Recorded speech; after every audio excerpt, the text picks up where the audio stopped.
ಅಖಿಲಾಂಡ ಕೋಟಿ ಬ್ರಹ್ಮಾಂಡ ನಾಯಕ ರಾಜಾದಿರಾಜ ಯೋಗಿರಾಜ ಪರಬ್ರಹ್ಮ ಶ್ರೀ ಸಚ್ಚಿದಾನಂದ ಸದ್ಗುರು ಸಾಯಿನಾಥ್ ಮಹಾರಾಜ್ ಕಿ ಜೈ.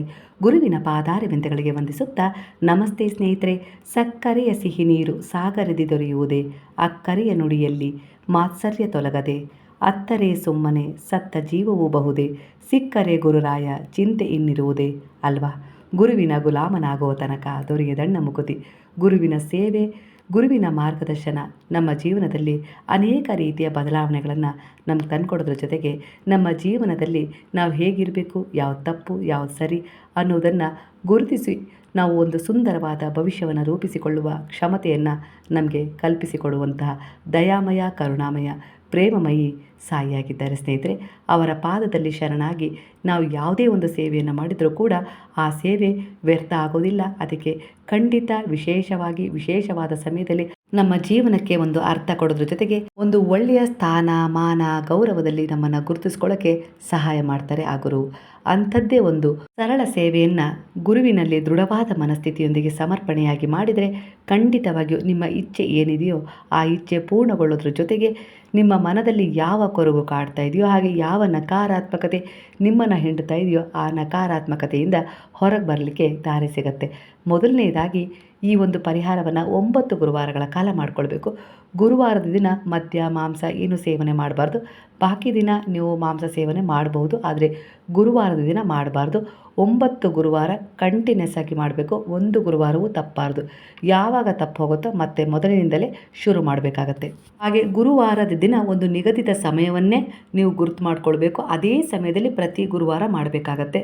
ಅದು ಬ್ರಾಹ್ಮಿ ಮುಹೂರ್ತದಲ್ಲಿ ಮಾಡ್ತಿರೋ, ಇಲ್ಲ ಮಧ್ಯಾಹ್ನ ಅಭಿಜಿನ್ ಲಗ್ನದಲ್ಲಿ ಮಾಡ್ತಿರೋ, ಸಂಜೆ ಒಂದು ಗೋಧೂಳಿ ಲಗ್ನದಲ್ಲಿ ಮಾಡ್ತಿರೋ, ಇಲ್ಲ ರಾತ್ರಿ ಮಲಗೋದಕ್ಕಿಂತ ಮೊದಲು ಕೂಡ ಶಿರಡಿಯಲ್ಲಿ ಒಂದು 10 ಗಂಟೆಗೆ ಆರತಿ ನಡೆಯುತ್ತೆ. ಆ ಸಮಯದಲ್ಲೂ ಕೂಡ ಮಾಡ್ಬೋದು. ಈ 4 ಸಮಯದಲ್ಲಿ ಯಾವುದಾದ್ರೂ ಒಂದು ಸಮಯವನ್ನು ಆಯ್ಕೆ ಮಾಡಿಕೊಂಡು ನೀವು ಇದನ್ನು ಮಾಡಬೇಕಾಗತ್ತೆ. ರಾತ್ರಿ ಮಾಡಬೇಕಾದ್ರೆ ಸ್ನಾನ ಮಾಡೋ ಅವಶ್ಯಕತೆ ಇಲ್ಲ. ಕೈಕಾಲು ಮುಖ ತೊಳೆದು ಮಾಡಿ. ಬೆಳಗ್ಗೆ ಹೇಗಿದ್ರು ಸ್ನಾನ ಮಾಡಿಕೊಂಡೇ ಪೂಜೆ ಮಾಡಿರ್ತೀರಲ್ಲ, ಹಾಗಾಗಿ ಬಹಳ ಸರಳವಾದ ಪರಿಹಾರ. ಆದರೆ ಶಿಸ್ತಿರಬೇಕು, ಒಂದು ದೃಢವಾದ ಉದ್ದೇಶ ಇರಬೇಕು, ಹಾಗೆ ಗುರುವಿನಲ್ಲಿ ಒಂದು ಶ್ರದ್ಧೆಯ ಜೊತೆ, ಭಕ್ತಿಯ ಜೊತೆ ವಿಶ್ವಾಸ ಇರಬೇಕು. ಸಂದೇಹ ಯಾವುದೇ ಕಾರಣಕ್ಕೂ ಇರಬಾರ್ದು.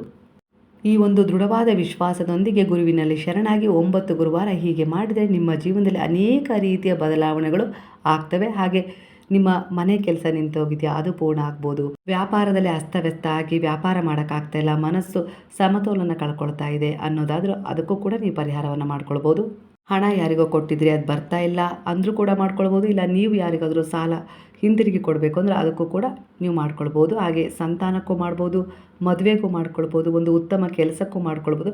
ಒಟ್ಟಾರೆಯಾಗಿ ಒಂದು ಒಳ್ಳೆಯ ಉದ್ದೇಶವನ್ನು ಮನಸ್ಸಲ್ಲಿ ಇಟ್ಕೊಂಡು ಈ ಸೇವೆಯನ್ನು ಮಾಡ್ಕೊಳ್ಬೇಕು. ಈ ಒಂದು ಒಳ್ಳೆಯ ಒಂದು ಸೇವೆಯಿಂದ ತುಂಬ ಜನರಿಗೆ ಒಳ್ಳೆಯದಾಗಿದೆ. ನಾನು ತುಂಬ ಜನರಿಗೆ ಇದನ್ನು ಹೇಳಿದ್ದೀನಿ, ಹಾಗೆ ನಾನು ಕೂಡ ಮಾಡಿದ್ದೀನಿ. ನನಗೂ ಕೂಡ ನನ್ನ ಕೆಲವು ಇಚ್ಛೆಗಳು ಈಡೇರಿದ್ದಾವೆ. ಖಂಡಿತ ಒಂದು ನ್ಯಾಯ ಸಿಗ್ತಾ ಇಲ್ಲ, ನಂಗೆ ನ್ಯಾಯ ಬೇಕು ಅಂತ ಹೇಳಿ ನೀವೇನಾದರೂ ಸಂಕಲ್ಪ ಮಾಡಿ ಕೂಡ ಈ ಒಂದು ಸೇವೆಯನ್ನು ಮಾಡ್ಬೋದು ಸ್ನೇಹಿತರೆ. ಮಕ್ಕಳ ಒಂದು ವಿದ್ಯಾಭ್ಯಾಸಕ್ಕೆ ಮಾಡ್ಬೋದು, ಇಲ್ಲ ಗಂಡನ ಒಂದು ಪರಿವರ್ತನೆಗೆ, ಮನಸ್ಸಿನ ಪರಿವರ್ತನೆಗೆ ನೀವು ಒಂದು ದೃಢ ಸಂಕಲ್ಪದೊಂದಿಗೆ ಈ ಸೇವೆಯನ್ನು ಮಾಡ್ಬೋದು. ಒಟ್ಟಾರೆಯಾಗಿ ನಿಮ್ಮ ಕನಸು ಖಂಡಿತ ನನಸಾಗುತ್ತೆ. ಪ್ರಾರ್ಥನೆ ಕೂಡ ಈಡೇರುತ್ತೆ. ಶಿಸ್ತಿನಿಂದ ಮಾಡಬೇಕು, ಹಾಗೆ ಸಂಶಯ ರಹಿತರಾಗಿ ಮಾಡಬೇಕು. ಆ ಗುರುವಿನ ಎದುರಿಗೆ ಒಂದು ಹಳದಿ ಬಟ್ಟೆಯನ್ನು, ಅಂದರೆ ನೀವು ಬಾಬಾರವರನ್ನು ಪೂಜೆ ಮಾಡಿರ್ತೀರಲ್ಲ, ಫೋಟೋ ಇದೆಯಾ, ಮೂರ್ತಿ ಇದೆಯೋ, ಇಲ್ಲ ಬಾಬಾರವರ ಫೋಟೋನೂ ಇಲ್ಲ, ಮೂರ್ತಿನೂ ಇಲ್ಲ ಅಂದರೆ ಅವರನ್ನು ಮನಸ್ಸಲ್ಲಿ ಬಿಂಬಿಸ್ಕೊಂಡು ಒಂದು ಹಳದಿ ವಸ್ತ್ರ, ಒಂದು ಬಿಳಿ ಕಾಟನ್ ಬಟ್ಟೆ ತೊಗೊಳ್ಳಿ. ಅದನ್ನು ಅರಿಶಿಣದ ಪುಡಿ ಸ್ವಲ್ಪ ನೀರಿಗೆ ಹಾಕಿ ಅದರಲ್ಲಿ ಆ ಬಿಳಿ ವಸ್ತ್ರವನ್ನು ನೆನೆಸಿದರೆ ಅದು ಹಳದಿ ಬಟ್ಟೆ ಆಗುತ್ತೆ. ಅದನ್ನು ಒಣಗಿಸಿ ಎತ್ತಿಟ್ಕೊಳ್ಳಿ. ಇಲ್ಲ ಅಂದರೆ ಡೈರೆಕ್ಟಾಗಿ ಹಳದಿ ಬಣ್ಣದ ಒಂದು ಕಾಟನ್ ಬಟ್ಟೆ ಸಿಕ್ತು ಅಂದರೆ ಅದನ್ನು ಕೂಡ ತಗೊಳ್ಬೋದು. ಈ ರೀತಿಯಾಗಿ ಮೊದಲೇ 9 ಪೀಸ್ಗಳನ್ನು ಮಾಡಿ ಇಟ್ಕೊಬಿಡಿ. ಆ ಬಟ್ಟೆನ 9 ವಾರಗಳಿಗೆ ಅದು ಬೇಕಾಗತ್ತೆ. ಹಾಗೆ ಒಂದು ಗೋಮತಿ ಚಕ್ರವನ್ನು ತಗೊಳ್ಬೇಕು, 2 ಗುಂಡಡಿಕೆ, ಹಾಗೆ 2 ಅರಿಶಿಣದ ಕೊಂಬನ್ನು ತಗೊಳ್ಬೇಕು. ಹಾಗೆ ಒಂದು ಹಳದಿ ಬಣ್ಣದ ಪೇಪರ್ ತಗೊಳ್ಬೇಕು, ಸ್ವಲ್ಪ ಹಳದಿ ಬಣ್ಣದ ಹೂವು. ಹಾಗೆ ಗುರುವಾರದ ದಿನ ನೀವು ಪ್ರತಿ ಗುರುವಾರನೂ ಹಳದಿ ಬಣ್ಣದ ವಸ್ತ್ರವನ್ನೇ ಧರಿಸ್ಬೇಕು. ಅಂದರೆ ಸೀರೆ ಆಗಿರ್ಬೋದು, ಚೂಡಿದಾರ ಹಾಕ್ಕೊಳ್ತೀರೋ, ಒಟ್ಟಾರೆಗೆ ಹಳದಿ ಬಣ್ಣದ ಬಟ್ಟೆಯನ್ನು ಧರಿಸ್ಬೇಕು. ಹಾಗೆ ಸ್ವಲ್ಪ ನೀವು ನೀರಿಗೆ ರೋಸ್ ವಾಟರನ್ನು ಹಾಕ್ಕೊಂಡೇ ಆವತ್ತಿನ ದಿನ ಸ್ನಾನ ಮಾಡಬೇಕು. ರೋಸ್ ವಾಟರ್ ಇಲ್ಲ, ಏನು ಮಾಡಬೇಕು ಅಂದರೆ ಯಾವುದಾದ್ರೂ ನಿಮ್ಮ ಹತ್ರ ಪರ್ಫ್ಯೂಮ್ ಇದೆ, ಒಂದು ಆಲ್ಕೋಹಾಲ್ ರಹಿತವಾದ ಪರ್ಫ್ಯೂಮನ್ನು ನೀವು ಬಳಸ್ತಾ ಇದ್ದೀರಿ ಅಂದರೆ ಅದರ ಕೆಲವೊಂದು ಡ್ರಾಪ್ಸ್ಗಳನ್ನು ಆ ಸ್ನಾನದ ನೀರಿಗೆ ಹಾಕ್ಕೊಂಡು ಪ್ರತಿ ಗುರುವಾರ ಸ್ನಾನ ಮಾಡಬೇಕು. ಹೊಸ ಬಟ್ಟೆನೇ ಧರಿಸ್ಬೇಕು ಅಂತ ಏನಿಲ್ಲ. ನಿಮ್ಮ ಹತ್ರ ಇರುವ ಹಳದಿ ಬಟ್ಟೆಯನ್ನು ಚೆನ್ನಾಗಿ ಒಗೆದು ಶುದ್ಧವಾಗಿಟ್ಕೊಂಡು ಆ ಬಟ್ಟೆಯನ್ನು ಧರಿಸಿ. ಹಾಗೆ ನೀವು ಈ ಒಂದು ಪೂಜೆಗೆ ಕುಳಿತಾಗ ಅಲಂಕಾರ ಮಾಡ್ಕೊಳ್ಬೇಕು. ಹೇಗೆಂದರೆ ನೀಟಾಗಿ ತಲೆಯನ್ನು ಬಾಚಿಕೊಂಡು, ತಲೆಯಲ್ಲಿ ಒಂದು ಹೂವನ್ನು ಮುಡ್ಕೊಂಡು, ಹಣೆಗೆ ಕುಂಕುಮ, ಕೆನ್ನೆಗೆ ಅರಿಶಿನ, ಕೈಯಲ್ಲಿ ಬಳೆ, ಹಾಗೆ ಕಾಲಲ್ಲಿ ಕಾಲ್ಗೆಜ್ಜೆ, ಅಂದರೆ ಒಂದು ಸಂಪೂರ್ಣ ಗೃಹಿಣಿ ಥರ ಇರಬೇಕು. ಕಾಲಲ್ಲಿ ಕಾಲ್ಗೆಜ್ಜೆ ಇಲ್ಲ ಅಂದರೂ ಕಾಲು ಸುತ್ತು ಇರಬೇಕು. ಹಾಗೆ ಇಲ್ಲಿ ಗಂಡ ಇಲ್ಲ, ನಂಗೆ ಇನ್ನೂ ಮದುವೆ ಆಗಿಲ್ಲ, ಹಾಗೆ ನಾನು ಹುಡುಗ, ನಾನು ಮಾಡ್ಬೋದಾ ಅಂದರೆ ಖಂಡಿತವಾಗಿ ಎಲ್ಲರೂ ಮಾಡ್ಬೋದು. ಅವರವರ ಗೌರವಕ್ಕೆ ತಕ್ಕ ಹಾಗೆ ಅವರಿದ್ದು ಈ ಪೂಜೆಯನ್ನು ಮಾಡಬಹುದು. ಆದರೆ ನಿಮ್ಮನ್ನು ಅಸ್ತವ್ಯಸ್ತವಾಗಿ ಇಟ್ಕೊಳ್ಬಾರ್ದು. ನೀಟಾಗಿರಬೇಕು. ಅಂದರೆ ಶುದ್ಧವಾಗಿ, ಪರಿಶುದ್ಧವಾಗಿ ಮನಸ್ಸು ಹಾಗೆ ದೇಹ ಎರಡೂ ಕೂಡ ಇರಬೇಕು. ಮನದಲ್ಲಿ ಗುರುವಿನ ಪ್ರತಿಯಾಗಿ ಶ್ರದ್ಧೆ, ಭಕ್ತಿ, ಶರಣಾಗತಿಯ ಭಾವ ಇರಬೇಕು. ನಿಷ್ಕಲ್ಮಶವಾದ ಭಾವದಿಂದ ಈ ಒಂದು ಸೇವೆಗೆ ಇಷ್ಟೊಂದು ತಯಾರಿ ಮಾಡಿಕೊಂಡ ನಂತರ ನೀವು ಬಾಬಾರವರ ಎದುರಿಗೆ ಕುಳಿತುಕೊಂಡು ಒಂದು ಹಳದಿ ಬಟ್ಟೆಯನ್ನು ಹಾಸಿ, ನಿಮ್ಮ ಕೈಯಲ್ಲಿ 9 ಮುಷ್ಟಿಯಷ್ಟು ಒಣ ಕಡಲೆಕಾಳು ಬರುತ್ತಲ್ಲ, ಕಡಲೆಕಾಳನ್ನು ಮೊದಲೇ ತಯಾರಿ ಮಾಡಿಟ್ಕೊಳ್ಳಿ. ಕಡಲೆಕಾಳನ್ನು ಒಂದೊಂದು ಮುಷ್ಟಿ ಕೈಯಲ್ಲಿ ಕಡಲೆಕಾಳನ್ನು ಹಿಡ್ಕೊಂಡಾಗ ಒಂದೊಂದು ಸಾರಿ ಸಾಯಿ ಗಾಯತ್ರಿ ಮಂತ್ರವನ್ನು ಹೇಳಬೇಕು. ಓಂ ಶಿರಡಿ ವಾಸಾಯ ವಿದ್ಮಹೆ ಸಚ್ಚಿದಾನಂದಾಯ ಧೀಮಹಿ ತನ್ನೋ ಸಾಯಿ ಪ್ರಚೋದಯಾತ್ ಅನ್ನುವ ಈ ಸಾಯಿ ಗಾಯತ್ರಿ ಮಂತ್ರವನ್ನು ಹೇಳಬೇಕು. ಹಾಗೆ ನಿಮ್ಮ ಕನಸು ಏನಿದೆಯಲ್ಲ ಅದನ್ನು ಗುರುವಿನಲ್ಲಿ ಶರಣಾಗಿಸ್ಬೇಕು. ಬಾಬಾ, ನಾನು ಮನೆ ಕಟ್ಟಬೇಕು ಅಂಥೇಳಿ ಆಸೆ ಇಟ್ಕೊಂಡಿದ್ದೀನಿ, ನಿಮ್ಮ ಇಚ್ಛೆ, ನಿಮ್ಮ ಅನುಗ್ರಹ, ಆಶೀರ್ವಾದದೊಂದಿಗೆ ಅದು ನೆರವೇರುತ್ತೆ ಅನ್ನೋ ರೀತಿಯಲ್ಲಿ ನೀವು ಮನದಲ್ಲಿ ಹೇಳ್ಕೊಳ್ಬೇಕು. ಹಾಗೆ ನಾನು ತಾಯಿ ಆಗುವ ಕನಸನ್ನು ಕಟ್ಕೊಂಡಿದ್ದೀನಿ, ನಿಮ್ಮ ಅನುಗ್ರಹ ಆಶೀರ್ವಾದದಿಂದ ಆ ಭಾಗ್ಯ ನನಗೆ ಸಿಕ್ಕಿದೆ ಅನ್ನೋ ರೀತಿಯಲ್ಲಿ ವಾಸ್ತವವಾಗಿ ನೀವು ಅದನ್ನು ಹೇಳ್ಕೊಳ್ಬೇಕು. ಹಾಗೆ ನನಗೆ ಒಂದು ಉತ್ತಮವಾದ ಕೆಲಸ ನಿಮ್ಮ ದಯೆಯಿಂದ ಸಿಕ್ಕಿದೆ ಅನ್ನೋ ರೀತಿಯಲ್ಲಿ ನೀವು ಪ್ರೆಸೆಂಟ್ ಟೆನ್ಸಲ್ಲಿ ಹೇಳ್ಕೊಳ್ಬೇಕು. ನಿಮ್ಮ ಇಚ್ಛೆ ಯಾವುದಿದೆಯೋ ಅದನ್ನು ಹೇಳ್ಕೊಳ್ಳಿ. ನನಗೆ ಉತ್ತಮವಾದ ವರ ಸಿಕ್ಕಿದ್ದಾನೆ, ನನ್ನ ಪ್ರೀತಿ ಗೆಲ್ಲತ್ತೆ, ಈ ರೀತಿಯಾಗಿ ನಿಮ್ಮ ಅಭಿಪ್ರಾಯ ಏನಿದೆಯೋ ನೀವು ಅದನ್ನು ಹೇಳಿಕೊಂಡು ನಂತರ ಆ ಕಾಳುಗಳನ್ನು ಆ ಬಟ್ಟೆಯಲ್ಲಿ ಹಾಕ್ಕೊಳ್ತಾ ಬರಬೇಕು. ಬಟ್ಟೆ 9 ಮುಷ್ಟಿ ಕಡಲೆಕಾಳು ಹಿಡಿಯೋಷ್ಟು ದೊಡ್ಡದಾಗಿ ಕಟ್ ಮಾಡಿಟ್ಕೊಳ್ಳಿ. ಹಾಗೆ 9 ಬಾರಿನೂ ನೀವು ಆ ಒಂದೊಂದು ಮುಷ್ಟಿ ತೊಗೊಂಡಾಗಲೂ ಆ ಮಂತ್ರವನ್ನು ಹೇಳಿ ಅದರಲ್ಲಿ ಹಾಕಿ ನಿಮ್ಮ ಇಚ್ಛೆ ಏನಿದೆಯೋ ಅದನ್ನು ಹೇಳ್ಕೊಳ್ಳಿ. ಒಂದೇ ಇಚ್ಛೆಯನ್ನು ಹೇಳ್ಕೊಳ್ಳಿ. ಪೂರ್ಣವಾಗುತ್ತಲ್ಲ ಆಗ ನಂತರ ಮತ್ತೊಮ್ಮೆ ಇದೇ ರೀತಿ ಒಂದು ಸಂಕಲ್ಪ ಮಾಡಿ ಆಗ ಇನ್ನೊಂದು ಇಚ್ಛೆಯನ್ನು ನೀವು ಹೇಳ್ಕೊಳ್ಬೋದು. ಹಾಗಾಗಿ ಒಂದೇ ಇಚ್ಛೆಯನ್ನು ಹೇಳ್ಕೊಳ್ಳಿ. ಯಾವುದು ನಿಮಗೆ ಅನಿವಾರ್ಯ, ಆದಷ್ಟು ಬೇಗ ಆಗಬೇಕು, ನಿಮ್ಮ ಕನಸು ಈಡೇರಬೇಕು ಅಂತ ಹೇಳಿ ಅಂದ್ಕೊಂಡಿದ್ರೆ ಆ ಇಚ್ಛೆಯನ್ನು ಹೇಳಿಕೊಂಡು ನೀವು ಆ ಕಡಲೆಕಾಳನ್ನು ಅದರಲ್ಲಿ ಹಾಕಬೇಕು. ನಂತರ ನೀವು ಅದರಲ್ಲಿ ಆ ಗೋಮತಿ ಚಕ್ರ ಇರುತ್ತಲ್ಲ, ಆ ಗೋಮತಿ ಚಕ್ರನ ಕೂಡ ಕೈಯಲ್ಲಿ ಇಟ್ಕೊಳ್ಬೇಕು. ಗೋಮತಿ ಚಕ್ರವನ್ನು ಹೊಸದಾಗಿ ತರಬೇಕು. ತಂದ ದಿನ ಅದನ್ನು ಸ್ವಲ್ಪ ಹಾಲು ಇಲ್ಲ ಅರಿಶಿನ ಬೆರೆಸಿದ ನೀರಲ್ಲಿ 1 ದಿನ ರಾತ್ರಿ ನೆನೆಸಿಡಬೇಕು. ಅಂದರೆ ಬುಧವಾರ ತರಬೇಕು. ಅಂದರೆ ಅದನ್ನು ನೀವು ಅದರಲ್ಲಿ ನೆನೆಸಿಟ್ರೆ ಅದು ಶುದ್ಧೀಕರಣ ಆಗುತ್ತೆ. ಗುರುವಾರ ಅದನ್ನು ತೊಗೊಂಡು ನೀವು ಈ ರೀತಿ ಬಳಸ್ಕೊಳ್ಬೋದು. ಚೆನ್ನಾಗಿ ಅದನ್ನು ತೊಳೆದಾದ್ಮೇಲೆ ಬಟ್ಟೆಯಲ್ಲಿ ಒರೆಸ್ಕೊಂಡು ಅದನ್ನು ಕೂಡ ಕೈಯಲ್ಲಿ ಹಿಡ್ಕೊಂಡು ನಿಮ್ಮ ಇಚ್ಛೆ ಏನಿದೆಯೋ ಅದು ಪೂರ್ಣವಾಗುತ್ತೆ ಅನ್ನೋ ರೀತಿಯಲ್ಲಿ ನೀವು ಹೇಳಿಕೊಂಡು ನೀವು ಆ ಒಂದು ಗೋಮತಿ ಚಕ್ರವನ್ನು ಕೂಡ ಅದರಲ್ಲಿ ಹಾಕಬೇಕು. ಹಾಗೆ ಅರಿಶಿಣದ ಕೊಂಬು ತೊಗೊಂಡಿದ್ದೀರಲ್ಲ ಅದರಲ್ಲಿ ಒಂದು ಅರಿಶಿಣದ ಕೊಂಬನ್ನು ಕೈಯಲ್ಲಿ ಹಿಡಿದು ನಿಮ್ಮ ಇಚ್ಛೆ ಪೂರ್ಣವಾಗಿದೆ ಅನ್ನೋ ರೀತಿಯಲ್ಲಿ ನಿಮ್ಮ ಯಾವ ಇಚ್ಛೆ ಇದೆಯೋ ಅದನ್ನು ಹೇಳಿಕೊಂಡು, ಅಂದರೆ ಯಾವ ಸಮಸ್ಯೆ ಬಗೆಹರಿಬೇಕೋ ಇಲ್ಲ ಯಾವ ಇಚ್ಛೆ ಪೂರ್ಣ ಆಗಬೇಕೋ ಅದನ್ನು ಹೇಳಿಕೊಂಡು ಅದರಲ್ಲಿ ಹಾಕಬೇಕು. ಹಾಕಿದ ನಂತರ ಹಾಗೆ ಇನ್ನೊಂದು ಅರಿಶಿಣದ ಕೊಂಬಿರುತ್ತಲ್ಲ ಅದನ್ನು ಏನು ಮಾಡಬೇಕು ಅಂತ ನಂತರ ಹೇಳ್ತೀನಿ. ಹಾಗೆ ಒಂದು ಚೀಟಿ ಹಳದಿ ಬಣ್ಣದ ಒಂದು ಪೇಪರ್ ತೊಗೊಳ್ರಿ ಅಂದಿದ್ದಲ್ಲ, ಆ ಪೇಪರಲ್ಲಿ ನಿಮ್ಮ ಇಚ್ಛೆ ಯಾವುದಿದೆಯಲ್ಲ ಅದನ್ನು ಪೂರ್ಣ ಆಗಬೇಕು ಅಂತ ಹೇಳಿ ಅಂದ್ಕೊಂಡಿದ್ದೀರಲ್ಲ, ಅಂದರೆ ಇದೇ ತಿಂಗಳಲ್ಲಿ ಇದೇ ವರ್ಷದಲ್ಲಿ ನನ್ನ ಮದುವೆ ಆಗತ್ತೆ ಅನ್ನೋ ರೀತಿಯಲ್ಲಿ ಹೇಳಿಕೊಂಡು ಅದನ್ನು ಬರೆದು, ಅಂದರೆ ಪ್ರೆಸೆಂಟ್ ಟೆನ್ಸಲ್ಲೇ ಹೇಳಬೇಕು. ಬಾಬಾರವರ ಆಶೀರ್ವಾದದಿಂದ, ಗುರುವಿನ ಬಲದಿಂದ ನನ್ನ ಮದುವೆ ಇದೇ ವರ್ಷದಲ್ಲಿ ನಡೀತಾ ಇದೆ, ಅದಕ್ಕೆ ಕೃತಜ್ಞತೆಗಳು, ಧನ್ಯವಾದಗಳು ಅನ್ನೋ ರೀತಿಯಲ್ಲಿ ಹೇಳಬೇಕು.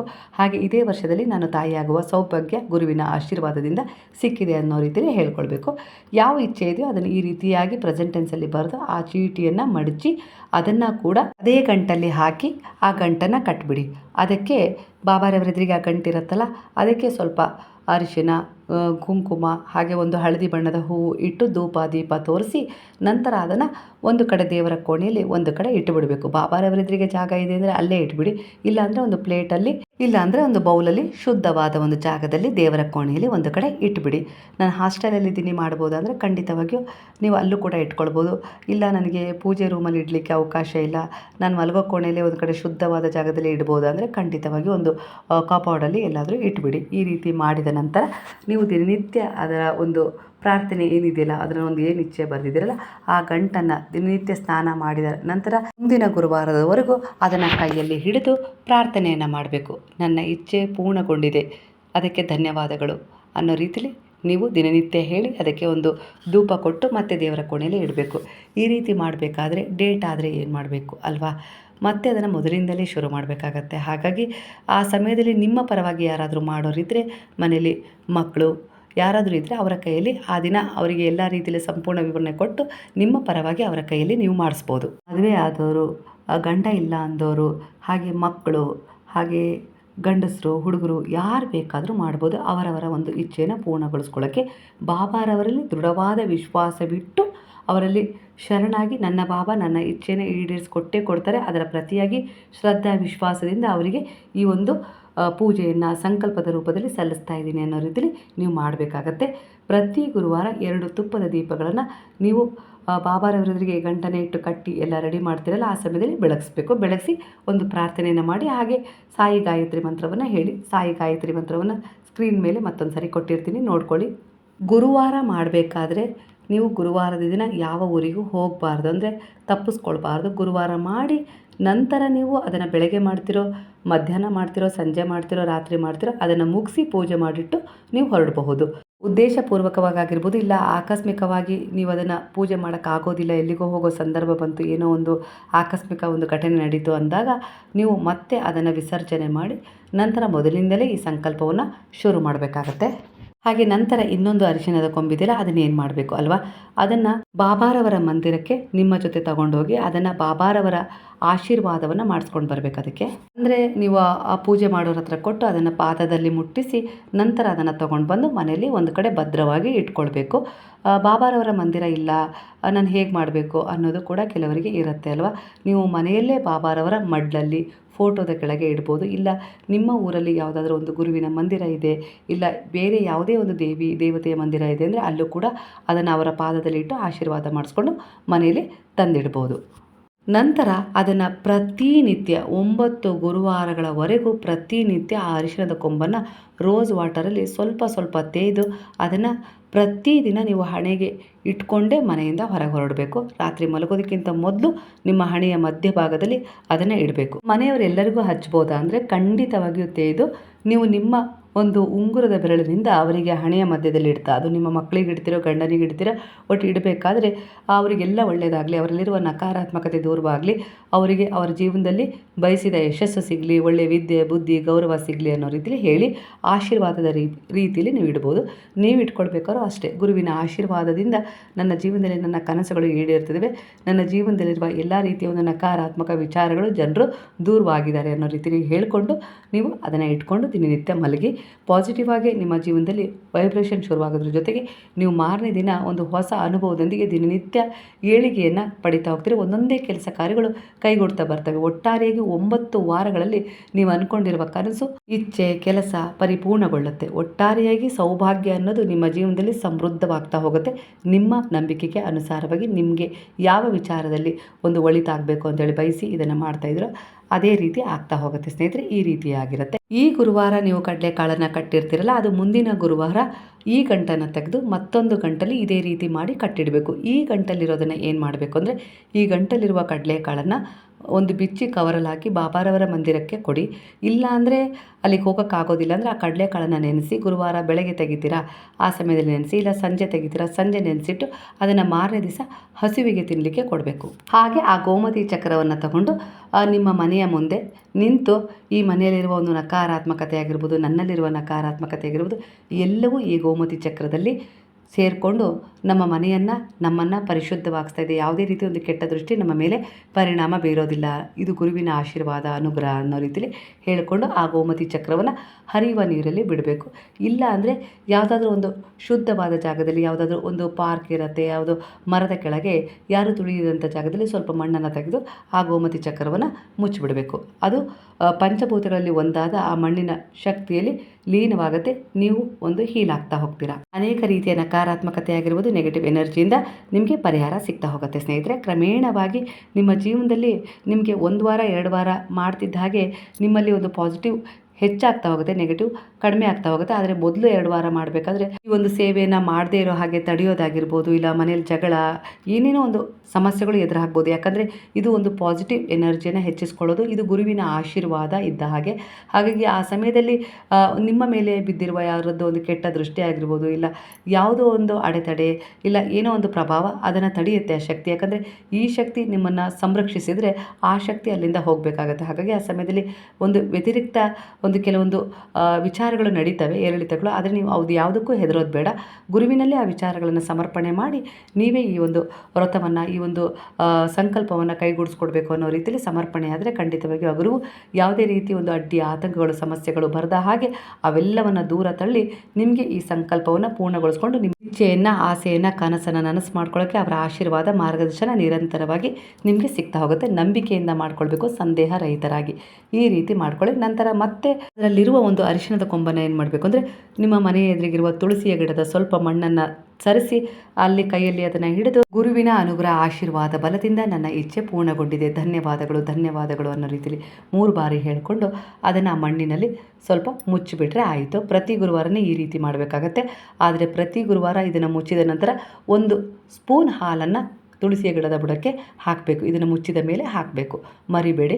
ನಿಮ್ಮ ಮನಸ್ಸು ಹಾಗೆ ನಿಮ್ಮ ಮನೆ ಸಮೃದ್ಧವಾಗ್ತಾ ಹೋಗುತ್ತೆ. 9 ಗುರುವಾರನೂ 9 ಅರಿಶಿಣದ ಕೊಂಬನ್ನು ಇದೇ ಗಿಡದ ಬುಡಕ್ಕೆ ಹಾಕಬೇಕು. ತುಳಸಿ ಗಿಡ ಇಲ್ಲ, ಏನು ಮಾಡಬೇಕು ಅಂದರೆ, ಯಾವುದಾದ್ರೂ ಒಂದು ಗಿಡವನ್ನು ಪಾಟಲ್ಲಿ ನೆಟ್ಟಿದ್ದೀರಾ ಅಂದರೆ ಅದೇ ಗಿಡದ ಬುಡದಲ್ಲೂ ಕೂಡ ನೀವು ಹಾಕ್ಬೋದು. ಈ ರೀತಿಯಾಗಿ 9 ಗುರುವಾರ ಮಾಡ್ಕೊಳ್ಬೇಕು. ಹಾಗೆ ಅದರಲ್ಲಿರುವ ಚೀಟಿಯನ್ನು ಏನು ಮಾಡಬೇಕು ಅಂದರೆ, ಆ ಚೀಟಿಯನ್ನು ನೀವು ತುಳಸಿ ಗಿಡದ ಎದುರಿಗೆ ಕುಳಿತಿರ್ತೀರಾ, ಇಲ್ಲ ದೇವರ ಎದುರಿಗೆ ಕುಳಿತಾಗ ಒಂದು ತಟ್ಟೆಯಲ್ಲಿ ಆ ಒಂದು ಚೀಟಿಯನ್ನು ಇಟ್ಟು, ನನ್ನ ಇಚ್ಛೆ ಪೂರ್ಣಗೊಳಿಸಿದ್ದಕ್ಕೆ ಧನ್ಯವಾದಗಳು ಅನ್ನೋ ರೀತಿಯಲ್ಲಿ ಬಾಬಾರವ್ರ ಹತ್ರ ಹೇಳಿಕೊಂಡು ನೀವು ಆ ಚೀಟಿಯನ್ನು ಸುಟ್ಟು ಆ ಬೂದಿಯನ್ನು ಸ್ವಲ್ಪ ನೀರಲ್ಲಿ ಬೆರೆಸಿ ತುಳಸಿಯ ಗಿಡ ಬುಡಕ್ಕೆ, ಇಲ್ಲ ಯಾವುದಾದ್ರೂ ಹೂವಿನ ಗಿಡದ ಬುಡಕ್ಕೆ ಹಾಕಿದರೆ ಆಯಿತು ಸ್ನೇಹಿತರೆ. ಈ ರೀತಿಯಾಗಿ ನಾನು ಸಂಕ್ಷಿಪ್ತವಾಗಿ ಹೇಗೆ ಎಲ್ಲ ಒಂದು ವಿಚಾರವನ್ನು ಇಲ್ಲಿ ತಿಳಿಸಿ ಹೇಳಿದ್ದೀನಿ. ಇನ್ನು ಯಾವುದೇ ರೀತಿ ಸಂಶಯ ಮಾಡ್ಕೋಬೇಡಿ. ಪರಿಪೂರ್ಣವಾಗಿ ಇದನ್ನು ಶ್ರದ್ಧೆ ಇಟ್ಟು ಮಾಡ್ಕೊಳ್ಳಿ. ನಿಮ್ಮ ಇಚ್ಛೆ 9 ವಾರದವರೆಗೂ ಹೋಗೋದೇ ಇಲ್ಲ, ಅಷ್ಟರೊಳಗೆ ಪೂರ್ಣಗೊಳ್ಳುತ್ತೆ, ಖಂಡಿತ ನೆರವೇರುತ್ತೆ. ನೀವು ಯಾವ ವಿಚಾರದಲ್ಲಿ ಯಾವ ಒಂದು ಕನಸು ಕಟ್ಕೊಂಡಿದ್ದೀರ ಆ ಕನಸು ನನಸಾಗತ್ತೆ. ಯಾವುದೇ ಒಂದು ಕನಸು, ಇಚ್ಛೆ ಇಟ್ಕೊಂಡಿದ್ದೀರಲ್ಲ ಅದು ಪರಿಪೂರ್ಣಗೊಳ್ಳುತ್ತೆ ಗುರುವಿನ ಆಶೀರ್ವಾದದ ಬಲದಿಂದ. ಸ್ನೇಹಿತರೆ, ಈ ಒಂದು ಪರಿಹಾರವನ್ನು ಮಾಡ್ಕೊಳ್ಳಿ. ಹೀಗೆ ಪ್ರತಿ ಗುರುವಾರ ಸಂಕಲ್ಪದೊಂದಿಗೆ ನೀವು ಮಾಡ್ಕೊಳ್ಬೇಕಾಗತ್ತೆ. ಹೊಸ ಗಂಟನ್ನೇ ಇಡಬೇಕು, ಹೊಸ ಬಟ್ಟೆಯಲ್ಲಿ. ಹಾಗೆ ಗಂಟನ್ನು ಯಾವ ರೀತಿ ರಿಮೂವ್ ಮಾಡ್ಕೊಳ್ಬೇಕು, ಅದರಲ್ಲಿರುವ ವಸ್ತುಗಳನ್ನು ಯಾವ ರೀತಿ ಒಂದು ಒಳ್ಳೆಯ ಜಾಗಕ್ಕೆ ಸೇರಿಸಬೇಕು ಅನ್ನೋದನ್ನು ಕೂಡ ನಾನು ಇಲ್ಲಿ ವಿವರವಾಗಿ ತಿಳಿಸಿದ್ದೀನಿ. ಈ ರೀತಿಯಾಗಿ ಮಾಡ್ಕೊಳ್ಳಿ. ದೃಢವಾದ ವಿಶ್ವಾಸದಿಂದ ಮಾಡಿ. ಇದರಲ್ಲಿ ನಿಮಗೇನು ಅಡೆತಡೆ ಬರೋದಿಲ್ಲ. ಡೇಟ್ ಆಗೋದಾಗಿರ್ಬೋದು, ಇಲ್ಲ ಹೋಗೋದಾಗಿರ್ಬೋದು ಅಂಥದ್ದು ಬರೋದಿಲ್ಲ. ಪರಿಪೂರ್ಣವಾಗಿ ಅದು ಪೂರ್ಣಗೊಳ್ಳುತ್ತೆ. ಆದರೆ ನಿಮಗೇನಾದರೂ ಆ ರೀತಿ ಸಂದರ್ಭ ಬಂದರೆ ನೀವು ಬೇರೆಯವರ ಮೂಲಕ, ಗಂಡ, ಮಕ್ಕಳು, ಇಲ್ಲ ಹೆಂಡತಿ, ಇಲ್ಲ ತಮ್ಮ, ಹೀಗೆ ಯಾರಾದರೂ ಮೂಲಕ, ತಾಯಿ, ತಂದೆ, ಅವರ ಮೂಲಕ ಕೂಡ ನೀವು ಮಾಡಿಸ್ಕೊಳ್ಬೋದು. ಈ ರೀತಿ ಇರುತ್ತೆ. ನಿಮ್ಮ ಪರವಾಗಿ ಅವ್ರು ಮಾಡ್ಬೋದು, ನೀವು ಬೇರೆಯವರ ಪರವಾಗಿ ಮಾಡ್ಬೋದು. ನಿಮ್ಮ ಅಕ್ಕ ಇಲ್ಲ ತಮ್ಮ ಯಾರಿಗಾದರೂ ಮದುವೆ ಆಗಲಿ, ಸಂತಾನ ಆಗಲಿ ಅನ್ನೋ ಆಸೆ ಇದ್ದರೆ ಅವರ ಪರವಾಗಿ ನೀವು ಈ ಒಂದು ಪೂಜೆಯನ್ನು ಸಂಕಲ್ಪವಾಗಿ ತಗೊಂಡು ನೀವು ಮಾಡ್ಬೋದು ಸ್ನೇಹಿತರೆ. ಅವರ ಹೆಸರಲ್ಲಿ ಖಂಡಿತವಾಗಿ ಅವರಿಗೂ ಒಳ್ಳೆಯದಾಗತ್ತೆ.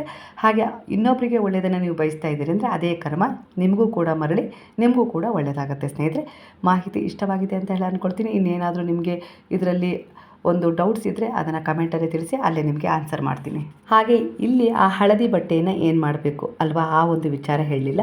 ಆ ಹಳದಿ ಬಟ್ಟೆಯನ್ನು ಕಾಟನ್ ಬಟ್ಟೆ ಆಗಿರೋದ್ರಿಂದ ಸಣ್ಣದಾಗಿ ಕಟ್ ಮಾಡಿ ಯಾವುದಾದ್ರೂ ಒಂದು ಗಿಡದ ಬುಡಕ್ಕೆ ಹಾಕಿಬಿಡಿ, ಅದು ಗೊಬ್ಬರವಾಗುತ್ತೆ. ಹಾಗಾದರೆ ಈಗೆಲ್ಲರೂ ಸೇರಿ ಹೇಳೋಣವಾ? ಹರೇ ರಾಮ ರಾಮ ರಾಮ ಹರೇ ಹರೇ, ಹರೇ ಕೃಷ್ಣ ಕೃಷ್ಣ ಕೃಷ್ಣ ಹರೇ ಹರೇ, ಹರೇ ಸಾಯಿ ಸಾಯಿ ಸಾಯಿ ಹರೇ ಹರೇ, ಹರೇ ಬಾಬಾ ಬಾಬಾ ಬಾಬಾ ಹರೇ ಹರೇ, ಹರೇ ದತ್ತ ದತ್ತ ದತ್ತ ಹರೇ ಹರೇ.